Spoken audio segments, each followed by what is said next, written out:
Mobile mobile mobile BJP ಸಂಸದ Pratap ಸಿಂಹನಿಗೆ BJP ಸಂಸದ ಪ್ರತಾಪ್ ಸಿಂಹನಿಗೆ ಅಮಿತ್ ಶಾ ಅವರಿಗೆ ಪ್ರಧಾನಮಂತ್ರಿ ನರೇಂದ್ರ ಮೋದಿ ಅವರಿಗೆ ಓ ಅಡ್ಡ ಬಂದ್ರು Praveen G Pratap Simha ಸಂಸದನಿಗೆ BJP Pratap Simha ಸಂಸದನಿಗೆ BJP Pratap Simha ಸಂಸದನಿಗೆ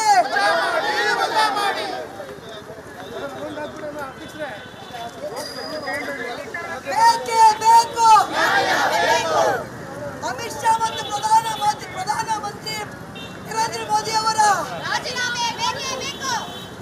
Amit Shah ಮತ್ತು ಪ್ರಧಾನಮಂತ್ರಿ ನರೇಂದ್ರ ಮೋದಿ ಅವರ ಪ್ರಧಾನಮಂತ್ರಿ ಮತ್ತು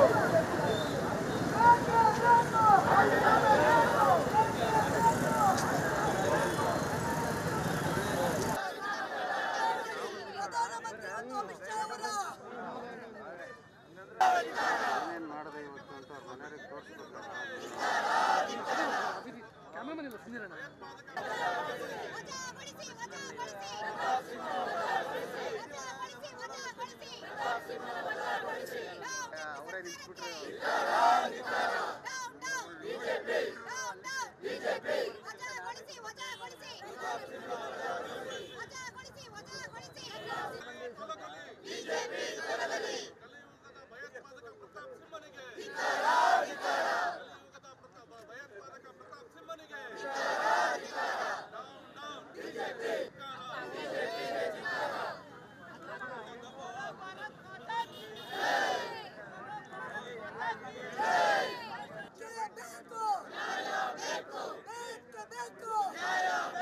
ಬಿಜೆಪಿ ಸಂಸದ ಪ್ರತಾಪ್ ಸಿಂಹನವರಿಗೆ ಬಿಜೆಪಿ ಸಂಸದ ಪ್ರತಾಪ್ ಸಿಂಹನವರಿಗೆ ದೇಶದ ಸಂಸತ್ತನ್ನು ಕೋಮುವಾದಿಗಳಿಗೆ ಅಳವಡಿಸಿರುವ ಕೇಂದ್ರ ಸರ್ಕಾರಕ್ಕೆ ಎಲ್ಲಿವರೆಗೂ ಹೋರಾಟ ಆಗಾಮಿಗಳಿಗೆ ಶಾಮೀಲಾಗಿರುವ ಬಿಜೆಪಿ ಸಂಸದ ಪ್ರತಾಪ್ ಸಿಂಹನಿಗೆ ಬಂಧಿಸಿ ಬಂಧಿಸಿ ಬಂಧಿಸಿ ಬಂಧಿಸಿ ವಜಾ ಮಾಡಿ ವಜಾ ಮಾಡಿ ದೇಶದ ಭದ್ರತೆಯನ್ನು ಕಾಪಾಡಿದ ಅವಿವೇಕ ಅಮಿತ್ ಶಾನಿಗೆ ಎಲ್ಲಿವರೆಗೂ ಹೋರಾಟ ದೇಶದ ಅರಾಜಕತೆಗೆ ಹಾಕಿದ ಬಿಜೆಪಿ ಸರ್ಕಾರಕ್ಕೆ ಮನೆ ಎತ್ತಿದವರನ್ನು ಅಡಗಿಸುವ ಬಿಜೆಪಿ ಸರ್ಕಾರಕ್ಕೆ ಬಂಧಿಸಿ ಬಂಧಿಸಿ ಬಂಧಿಸಿ ಪ್ರತಾಪ್ ಸಿಂಹನಿಗೆ ಸಂಸದ ಪ್ರತಾಪ್ ಸಿಂಹನಿಗೆ ಸಂಸದ ಪ್ರತಾಪ್ ಸಿಂಹನಿಗೆ ಸುಂದರ ಪ್ರತಾಪ್ ಸಿಂಹನಿಗೆ ಸುಂದರ ಪ್ರತಾಪ್ ಸಿಂಹನಿಗೆ ದೇಶ ಹಾಳು ಮಾಡುವ ಪ್ರತಾಪ್ ಸಿಂಹನಿಗೆ ಬೇಕೇ ಬೇಕು ಬೇಕೇ ಬೇಕು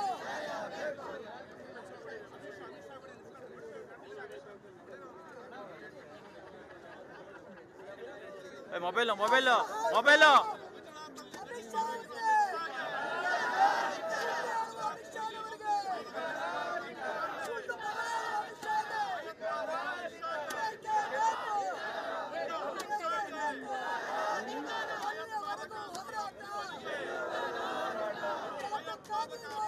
ಅಮಿತ್ ದೇಶವನ್ನು ಹಾಳು ಮಾಡುವ ಪ್ರತಾಪ ಮತ್ತು ಅಮಿತ್ ಶಾ ಅವರಿಗೆ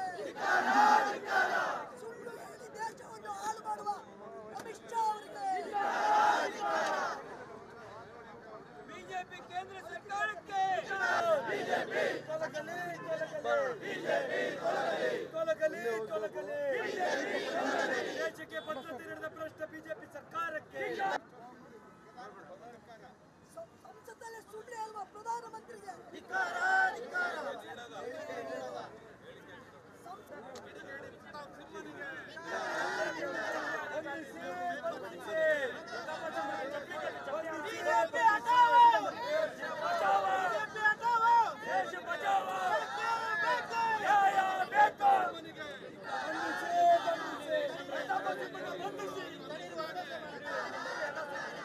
ಅಯ್ಯಯ್ಯೋ ಅಯ್ಯಯ್ಯೋ ಎಲ್ಲಿವರೆಗೂ ಹೋರಾಟ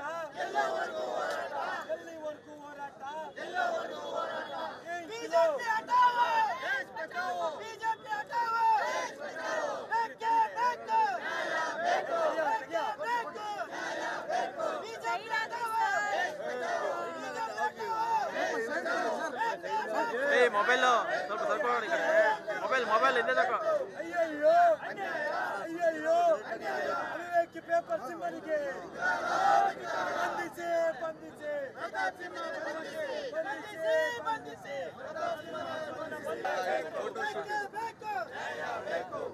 ಅಯ್ಯಯ್ಯೋ ಅಯ್ಯಯ್ಯೋ ಗುಂಡ ಅಮಿತ್ ಶಾನಿಗೆ 13ನೇ ತಾರೀಕು ಏನು ಸಂಸತ್ ಮೇಲೆ ದಾಳಿ ನಡೆದಿದೆ ಅದು ಅತ್ಯಂತ ದೇಶಕ್ಕೆ ದುರದೃಷ್ಟಕರ ಸಂಗತಿ. ಯಾಕೆ ಅಂತ ಹೇಳಿದ್ರೆ ಇವತ್ತು ಸಂಸತ್ ಮೇಲೆ ಇಷ್ಟು ಈಜಿಯಾಗಿ ದಾಳಿ ಮಾಡ್ತಕ್ಕಂಥದ್ದು ಯಾವಾಗಲೂ ಸಾಧ್ಯ ಇಲ್ಲ. ಇದಕ್ಕೆ ಪ್ರಮುಖ ಕಾರಣ ಮತ್ತು ಇದರ ರೂವಾರಿ ಪ್ರತಾಪ್ ಸಿಂಹ ಅವರು, ಮೈಸೂರಿನ ಸಂಸದರು. ಅವರು ಈಗಾಗಲೇ ನಾವು ಅವರನ್ನು ವಜಾ ಮಾಡಬೇಕು ಮತ್ತು ಅವರನ್ನು ಕೂಡ ಇವ್ರ ಥರದಲ್ಲೇ ನೀವು ಅರೆಸ್ಟ್ ಮಾಡಿ ಎನ್ಕ್ವೈರಿ ಮಾಡಬೇಕಾಗ್ತದೆ. ಯಾಕೆ ಅಂತ ಹೇಳಿದ್ರೆ ಇವತ್ತು 1.5 ವರ್ಷದಿಂದ ಏನು ಇವತ್ತು ಮನೋರಂಜನ್ ಇದ್ದಾನೆ, ಸಾಗರ್ ವರ್ಮಾ ಇದ್ದಾನೆ, ನಿಮ್ಮ ಲಲಿತ್ ಜಾ ಇದ್ದಾನೆ, ಅಮುಲ್ ಸಿಂಧೆ ಇದ್ದಾನೆ, ಇವರೆಲ್ಲರೂ ಕೂಡ ನೀಲಮ್ ದೇವಿ ಇದ್ದಾಳೆ, ಇವರೆಲ್ಲರೂ ಕೂಡ 1.5 ವರ್ಷದಿಂದ ಮೈಸೂರಿನಲ್ಲೇ ಕೂತು ಇದಕ್ಕೆ ಪ್ಲ್ಯಾನ್ ಮಾಡಿರ್ತಕ್ಕಂಥದ್ದು ಮತ್ತು ಈ ಸಂಸತ್ ಮೇಲೆ ದಾಳಿಯನ್ನು ಮಾಡಿರ್ತಕ್ಕಂಥದ್ದು. ಸಂಸತ್ ಮೇಲೆ ದಾಳಿ ಮಾಡಬೇಕಾದ್ರೆ ಅದರಲ್ಲಿ ಅಮಿತ್ ಶಾ ಮತ್ತು ನರೇಂದ್ರ ಮೋದಿಯವರು ಅಲ್ಲಿ ಇರೋದಿಲ್ಲ, ಬೇರೆ ಎಲ್ಲ MP ಗಳು ಬೇರೆಯವರೆಲ್ಲರೂ ಇರ್ತಾರೆ. ಅವರು ಅಷ್ಟು ಈಜಿಯಾಗಿ ಸಂಸತ್ತನ್ನು ಪ್ರವೇಶ ಮಾಡಿ ಇವತ್ತು ಸಂಸತ್ ಮೇಲೆ ನೀವು ಗ್ಯಾಲರಿಯಿಂದ ಸದನದೊಳಗೆ ಹಾರಿ ಅಲ್ಲಿಂದ ಸ್ಪೀಕರ್ ಹತ್ರ ಹೋಗ್ತಾರೆ ಅಂದರೆ ಇದು ಹಿಂದ್ಗಡೆ ಸರ್ಕಾರದ ಸಹಕಾರ ಇರಬೇಕು ಅಂತ ಎಲ್ಲ ಕಡೆ ಇಡೀ ದೇಶದ ಜನಕ್ಕೆ ಇವತ್ತು ಅನುಮಾನ ಬರ್ತಾ ಇದೆ. ಯಾಕೆ ಅಂತ ಹೇಳಿದ್ರೆ ಹೇಳ್ತೀನಿ ಈಗ ದೇಶದ ಜನಕ್ಕೆ ಅನುಮಾನ ಬರ್ತದೆ. ಯಾಕೆ ಅಂದರೆ ಇವರು ಭದ್ರತೆಗೋಸ್ಕರ ಇವರು ಲಕ್ಷಾಂತರ ಕೋಟಿ ಹಣವನ್ನು ವ್ಯಯ ಮಾಡಿ ಈ ದೇಶದ ಸಂಸತ್ ಮೇಲೆ ಅಷ್ಟು ಈಜಿಯಾಗಿ ಈ ಹುಡುಗರುಗಳು ದಾಳಿ ಮಾಡ್ಬೋದು ಅಂದರೆ ಇದ್ರ ಹಿಂದ್ಗಡೆ ಬಲವಾದ ಸರ್ಕಾರದ ಅಥವಾ ಯಾವುದೋ ಒಂದು ಬಲವಾದ ಕೈ ಇದೆ. ಅದು ಸಂಪೂರ್ಣ ಎನ್ಕ್ವೈರಿ ಆಗಬೇಕು. ಸುಪ್ರೀಂ ಕೋರ್ಟ್ ಜಡ್ಜ್ ಮುಖಾಂತರವಾಗಿ ಅದು ವಿಡಿಯೋ ಕಾನ್ಫರೆನ್ಸ್ ಮುಖಾಂತರ ಎನ್ಕ್ವೈರಿ ಆಗಬೇಕು. ನಮ್ಗೆ ಯಾವುದೇ ತನಿಖೆ ಸಂಸ್ಥೆ ಮೇಲೆ ವಿಶ್ವಾಸವಿಲ್ಲ. ಅದಕ್ಕಾಗಿ ಇವತ್ತು ನಾವು ಮೊನ್ನೆ ದಿನ ಹೇಳಿದ್ದೇವೆ. ಇವತ್ತು ಕೂಡ ನಾವು ಜಿಲ್ಲಾ ಕಾಂಗ್ರೆಸ್ ವತಿಯಿಂದ, ಶಿವಮೊಗ್ಗ ಜಿಲ್ಲಾ ಕಾಂಗ್ರೆಸ್ ವತಿಯಿಂದ ನರೇಂದ್ರ ಮೋದಿಯವರು ಮತ್ತು ಅಮಿತ್ ಶಾ ಅವರು ಕೂಡಲೇ ರಾಜೀನಾಮೆ ಕೊಡಬೇಕಾಗ್ತದೆ. ಯಾಕೆಂದರೆ ಅವ್ರು ಸಂಸತ್ನೊಳಗೆ ಹೋಗಿ ಯಾರಿಗೂ ನೀವು ಉತ್ತರ ಕೊಡ್ತಾ ಇಲ್ಲ, ಅವರು ಅದ್ರ ಒಳಗಡೆ ಹೋಗ್ತಾ ಇಲ್ಲ. ಸುಮಾರು 92 ಜನ ಯಾರು ಅದ್ರ ವಿರುದ್ಧ ಧ್ವನಿ ಎತ್ತಾರೋ ಅವ್ರನ್ನೆಲ್ಲ ಅಮಾನತು ಮಾಡ್ತಕ್ಕಂಥ ಕೆಲಸವನ್ನು ಮಾಡ್ತಾ ಇದ್ದಾರೆ. ಅಮಿತ್ ಶಾ ಮತ್ತು ನರೇಂದ್ರ ಮೋದಿಯವರು ಮತ್ತು ಪ್ರತಾಪ್ ಸಿಂಹ ನೇರ ಈ ದಾಳಿಗೆ ಹೊಣೆ ಅಂತೇಳಿ ನಾವು ಶಿವಮೊಗ್ಗ ಜಿಲ್ಲಾ ಕಾಂಗ್ರೆಸ್ಸಿಂದ ಒತ್ತಾಯ ಮಾಡ್ತೇವೆ. ಈ ಒಂದು ಪ್ರತಿಭಟನೆಯಲ್ಲಿ ನಮ್ಮ ಎಲ್ಲ ಮುಖಂಡರುಗಳು, ಬ್ಲಾಕ್ ಅಧ್ಯಕ್ಷರು ಎಲ್ಲರೂ ಕೂಡ ಭಾಗವಹಿಸಿದ್ದಾರೆ. ಇದನ್ನು ಕೂಡಲೇ ನೀವು ಅವ್ರನ್ನ ಅಮಾನತು ಮಾಡಿ ಅವ್ರನ್ನ ಅರೆಸ್ಟ್ ಮಾಡಿ ಪ್ರತಾಪ್ ಸಿಂಹನ ಎನ್ಕ್ವೈರಿ ಮಾಡಬೇಕು. ಮತ್ತು ಏನೀಗ ಅಮಿತ್ ಶಾ ಮತ್ತು ನರೇಂದ್ರ ಮೋದಿ ಇದ್ದಾರೆ ರಾಜೀನಾಮೆ ಕೊಡಬೇಕಾಗ್ತದೆ. ಅವ್ರಿಗೆ ನೈತಿಕ ಹಕ್ಕಿಲ್ಲ, ದೇಶದ ಜನಕ್ಕೆ ಮೋಸ ಮಾಡ್ತಾ ಇದ್ದಾರೆ. ಭದ್ರತೆ ವಿಷಯದಲ್ಲಿ ಈ ದೇಶವನ್ನು ಹಾಳು ಮಾಡ್ತಾ ಇದ್ದಾರೆ. ಜನರು ಭಯಭೀತರಾಗಿದ್ದಾರೆ. ಇವು ಸಂಸತ್ ಭವನದ ಮೇಲೆ ಈ ರೀತಿ ದಾಳಿ ಆಗ್ತದೆ ಅಂದರೆ ನಮಗೆ ಈ ದೇಶದಲ್ಲಿ ನಂಬಿಕೆ ಇಲ್ಲ ಭದ್ರತೆಯ ಬಗ್ಗೆ ಅಂತೇಳಿ. ಅದಕ್ಕಾಗಿ ಅವರಿಬ್ಬರ ರಾಜೀನಾಮೆ ಮತ್ತು ಅವರು ಸಂಸತ್ನಲ್ಲೂ ಕೂಡ ಅವರು ನೇರವಾಗಿ ಪ್ರವೇಶ ಮಾಡಿ ಅಲ್ಲಿರ್ತಕ್ಕಂಥ ಸಂಸತ್ ಸದಸ್ಯರಿಗೆ ಇವರು ಹೇಳಬೇಕಾಗ್ತದೆ ಏನು ನಡೀತು, ಏನಾಯಿತು, ಏನು ಕತೆ ಅನ್ನೋದು. ಅದಕ್ಕಾಗಿ ಅದನ್ನೆಲ್ಲವನ್ನು ನಾವು ಶಿವಮೊಗ್ಗ ಜಿಲ್ಲಾ ಕಾಂಗ್ರೆಸ್ಸಿಂದ ಒತ್ತಾಯ ಮಾಡ್ತೀವಿ.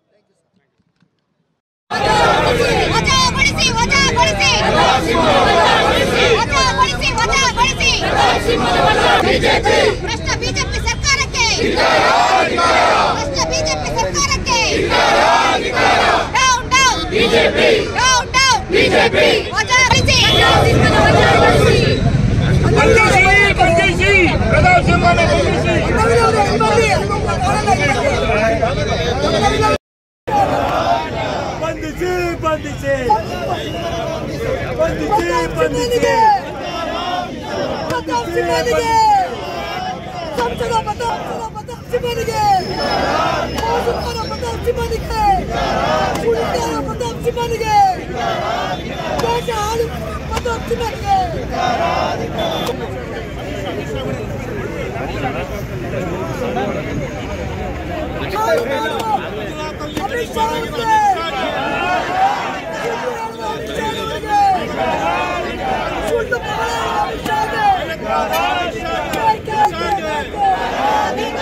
ದೇಶದ್ರೋಹಿ ಪ್ರತಾಪ್ ಸಿಂಹನಿಗೆ, ದೇಶದ್ರೋಹಿ ಪೇಪರ್ ಸಿಂಹನಿಗೆ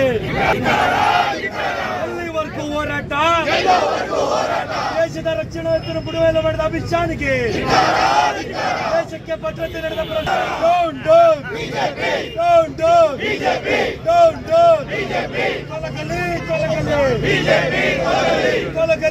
ದೇಶಕ್ಕೆ ಭದ್ರತೆ ನೀಡಿದ ಭ್ರಷ್ಟ ಬಿಜೆಪಿ ಸರ್ಕಾರಕ್ಕೆ, ವಿವೇಕಿ ಪ್ರತಾಪ್ ಸಿಂಹನಿಗೆ